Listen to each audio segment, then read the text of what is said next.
Bunsod nga po ng masaklap na pangyayari ng pagkalunod ng dalawang Ateneo players ng basketball dito sa lalawigan ng Aurora, particular sa bayan ng Dipakulaw sa Barangay Lipit. Patuloy po nating ikinalulungkot ang pangyayaring ito at binibigyang pagtalakay upang maging aral sa ating lahat. Ito pong dalawang nalunod ay yung Pilipino na si Rene Clerk Bobet Baterbonian ng Agusan del Sur. Ganon din po itong Nigerian na import player na si Divine Adili. Pareho silang nalunod at pumanaw despite sa effort na ginawang pagliligtas ng MDRM o Dipakulaw na rumesponde. At sa pagkakataong ito, nais ko pong magtalakay o magbigay ng paalaala tungkol sa pagpapadalo sa ating mga anak, sa mga hindi ho natin abot na mga magulang na o mga grupo, lokasyon. Ang ating katulad ng nangyari naman po dito sa dalawa, sila ay kinuha ng Ateneo School upang maging player, varsity player at scholar ng kanilang eskwelahan dahil sila ay may natatanging talento. Saludo po tayo doon sa mga players ng Pilipinas na napapasama sa palarong panlalawigan at nakakalabas pa ng bansa, palarong pang bansa at iba't iba ng mga palarong pang distrito, pang probinsya. So, hinahanap po sila ng ating pamahalaan na panglaban kapag sila ay na-develop. Sana naman ho ay suportahan ng ating pamahalaan sa lahat ng pangangailangan at ang protection. Bagamat meron naman po talagang ginagawa ang ating pamahalaan para maproteksyonan ang ating mga manlalaro. Kahit pa po sa mga pribadong activity na hindi naman paglalaro, I think meron ding mga responsibilidad ang Commission on Higher Education ng DepEd tungkol doon sa mga estudyante, bata o mga kabataan na mga manlalaro. Kahit po sa mga simpleng mga acquaintance party o mga outdoor activities, or meron silang may mga retreat pa yung iba, field trip sa malayo. So delikado po pag ang ating mga anak lalabas ng ating bahay at bayan o probinsya nandyang maaksidente, magahasa, mapabayaan. Kahit pa sa Boy Scout, Girl Scout, mapapasakamay po sila ng mga mamumuno o mga mamamahala. So ingatan po natin. So merong mga magulang ayaw, ako, I have to admit, takot ako sa mga ganyang activity na may expose sa biyahe, sa panganib ang aking mga anak. At sabi ko nga, anak, pahabaan ng buhay. Yes, kailangan din natin ng mga karangalan o gusto nyong mabigyan ng karangalan ng inyong magulang, additional grades, experience na gusto nila. Sabi ko sa mga anak ko, mas intindihin nila ang pag-iingat sa buhay nila. Dapat ingatan ng school, pamahalaan ng mga magulang. Pero tingnan nyo rin yung baka madisgrasya ang mga anak na estudyante. Posible ho yan, kaya nga merong hong mga waiver na pinapipirmahan ang mga eskwelahan. Baka po sila ay mapabayaan o madisgrasya. Tayo ay magbuburol, maglilibing ng ating mga anak. Tapos nasa huli ang pagsisisi, sasabihin natin panapanahon na naman yan. Iba pa rin yung nag-iingat. Sa mga magulang ho, yung pagpapasyan yan. Optional naman yan kung papayagan natin o hindi. Alala nyo yung kapabayaan ng Bulacan State University kung saan 7 mag-aaral nila ang nalunod doon sa isang ilog. Doon yata patungo yata sila ng biyak na bato. Biglang lumakas ang ulan at lumaki ang ilog doon na sukol sila na naipit na lunod. Mga nasuspindi yung mga may katungkulan noon, yung mga nagpabaya sa eskwelahan. Hindi ako basta nagtitiwala sa tao o sa mga lugar. Kaya ako may mga group projects, talagang minomonitor sila at saka pinapayuhan at talagang pinaghahanda, pinag-iingat. At sila naman, kusa na rin namang yung mga anak ko nag-update sa akin kung ano nang ginagawa nila, kung anong oras pasusundo o sinong kasama at kung anong oras uwi sila.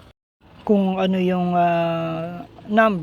plate number ng mga sinakyan, ganun ang pag-iingat sa ating mga anak para walang para talagang at least nakapaghanda.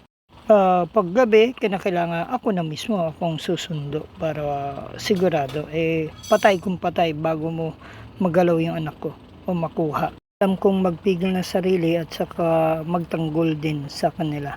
Sa mga eskwelahan, mahalaga ring turuan ng ating mga anak na ipagtanggol. May self-defense din sila, yung mga babae, pati lalaki. Baka magahasa naman ng mga bading din ng mga malalaki. O mayroong ganun ho. O mapaaway. O kursyonadahin, bulihin. Meron pang hong mga bading na ganyan tayong inaibalita ho. May manyakis na teacher sa pag-aaral ng mga bata at na lalaki. Pinahihirapan ng mga mag-aaral tapos ay inaya mag-inom sagana sa pulutan. Nakikita ko rin pag nabisita ko sila doon sa lugar. Babarkadahin, mag-iaayain ng inuman ng mga manyakis na mga teacher nila na lingkod bayan, tapos sila ay teacher, tapos marami hong ganyan. Inimbitahan yung mga pinahirapan, talagang ugali niya lalaki ang mga kasama. Tapos paglasing na sinisip-sip, bawal ho yan. Talagang makakasuhan ho yan. Lalo pat menor de edad. Marami hong ganyang nangyari. Ang dami nang ibinalita sa Aurora.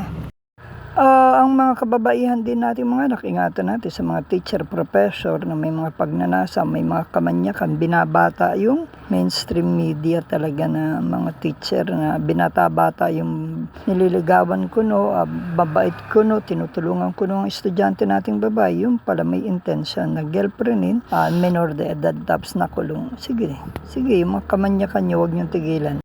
Yung batang maliit pa po na pinasok sa room ng manyakis na teacher din sa Pampanga ba yun, Tarlac. Tapos yung bata ginahasa. Meron din mga kabataang lalaki na ginagahasa din ng mga kapwa lalaking teacher o yung pedophile or kumbaga binabae. Ito yung mga sobrang init ng katawan na hindi makapagpigil, mga malalaswa. Hindi naman lahat ng teacher ganyan. Kaya pag-ingatan yung ating mga anak. May mga alam pa nga ako na binabantayan ng mga talagang teacher na talagang mayroong mga naisumbong sa amin na talagang talagang may ginahasa. Pero nakatago lang yun. Lilitaw din yan ng Diyos. Mana sa amang rapist din Ganun din Lingkod pa daw kuno ng simbahan. Ingat kayo. Hindi ko mo teacher yan, hindi ko mo lingkod ng Diyos yan, kuno.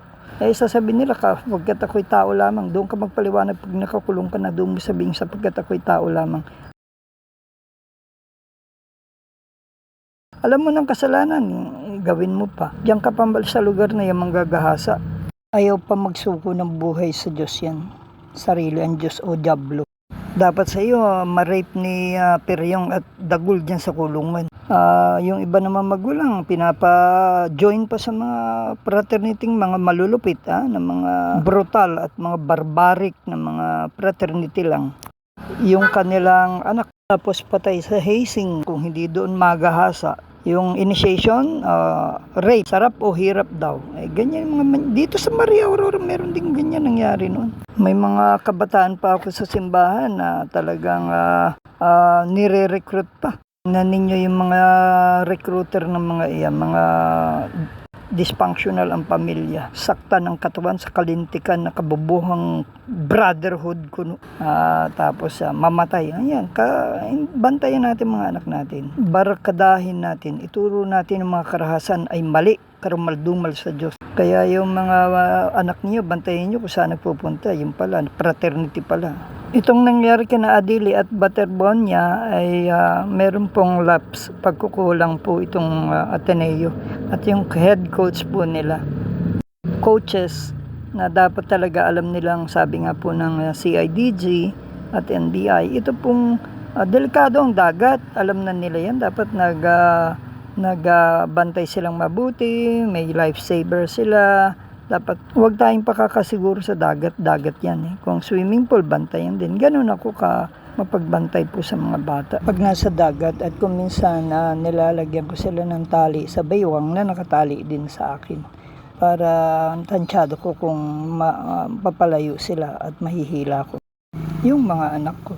At pag picnic naman ng mga kabataan, stricto din ako sa dagat na wag lulusong, makinig, kung hindi wag na maligo, umuwi na para walang malunod. Medyo mahigpit ako at minsan pag may katigasan ng ulo hindi ko na isinasama. Mahirap maging cargo de konsensya kung may mamatay. At ang dagat, maski marunong ka lumangoy, kung hindi ka marunong lumaban dyan sa rip current, talagang lalabanan mo yung paghila sa'yo sa malalim, nenervyusin ka, kaya lalabanan mo ang pakontra sa agos, mapapagod ka hanggang manghina, hanggang malunod ka na. Minsan kung kailan graduation, magpipiknik, may mga honor, o kasama pa yung mga teacher na mahilig sa picnic at inom, ayun, nalunod. See? Mahirap po yung ganyan. Huwag na tayo maki-involve yung mga teacher. May mga nasamahan din yung mga anak ko na may activities sila regarding sa pagliligo, physical PE. Tapos nakikita ko doon nagiinuman, may mga nagiinuman na kasama yung teacher nila, kasama yung mga asawa, kasama yung kainuman yung mga estudyante. Saan ka makikita ng ganyan? Yung mga bulok na sistema hindi dapat pinaiiral ng teacher na nagdala sa mga resort o mga liguan at hindi masamang impluwensya. Lalo na mga estudyante, mahilig ho yan, mga kabataan, sa picnic, pero wag na maki-organisa pa ang mga teacher na kasama dyan. Ayusin natin mga magulang ang ating mga sarili na tayo paniwalaan ng ating mga anak sa ating mga sinasabi upang sila ay sumunod sa ating mga sinasabi, igalang ang ating mga payo, maintindihan ang ating pag-iingat sa kanila, at maligtas sila sa anumang pagkalunod sa aksidente, pagkagahasa na dadalhin nila o namin ng mga magulang ng habang buhay. At mga eskwelahan na nasa inyong kustodiya ang aming mga anak mag-aaral, mga manlalaro, pag-ingatan yung mabuti. Okay? Sa lakas ng alon sa dagat nung panahong iyon, nung June 8, 2026, nung nagkaroon ng team building activity itong mga Ateneo players sa pangunguna ni Tab Baldwin na coach. Kitang-kita naman nilang kalagayan ng dagat at dapat sana iningatan. At patuloy pa rin investigasyon, pero sinasabi ng mga players wala naman talagang bakal na nakakabit sa kanyang paa, talagang nalunod lang. Pero tuloy pa rin ang investigasyon sa mga players at yung mga kasama doon. Okay? At yung coaches kailangan na magpakita at ipaliwanag ang kanila ng mga side. At may kaso po ito. Sana po manaig ang katotohanan, parusahan ng dapat, at panagutin din ng Ateneo. Ang labi ni Bator Bonya ni Rene Clerc ay nasa Agusan del Sur, doon sa kanya sariling bayan, at kung saan binibisita siya ng kanyang mga kababayan at nagluluksa. Si Adili ay dalhin na ngayong Lunes, June 22, 2026 sa kanyang bansa sa Nigeria. Adili ay isa rin nating bayani na di biro ito nagtangkang iligtas, nagbuwis ng buhay para kay Rene Paterbonia. Ipanalangin natin ang kanyang pamilya at ang pamilya ni Rene. Ang kapayapaan ng Diyos ay sumakan nila at ang kaaliwan. Mapanagot din yung dapat managot. Siya nga po pala, kaya natin tinlaki ito pang mapaalalahanan yung ating mga magulang sa sinasalihan ng ating mga anak patungkol sa mga pinag-aaralan nilang mga eskwelahan, elementary, kinder, daycare, and then high school, and then colleges, para maingatan sila. Siya nga pala, idagdag pa natin yung bullying, yung maraming nabubully. Ano kayang ginagawa ng ating mga paaralan para yung mga hindi bully na nadadamay, nakakapambully na rin dahil kinakayan-kayanan sila ng ibang mga mabubuli at saka paano yung mga binuli, marami rin mga nagsusuicide. Sana nakakatakot at kailangan babalaan ng ating mga anak na lumayo sa bully at sana isumbong ang bully at gawan ng mga eskwelahan kung ano yung dapat gawin para hindi ito magpatuloy at hindi makapaminsala. Para sa NSK News ng NSK TV Channel, Narciso Co reporting.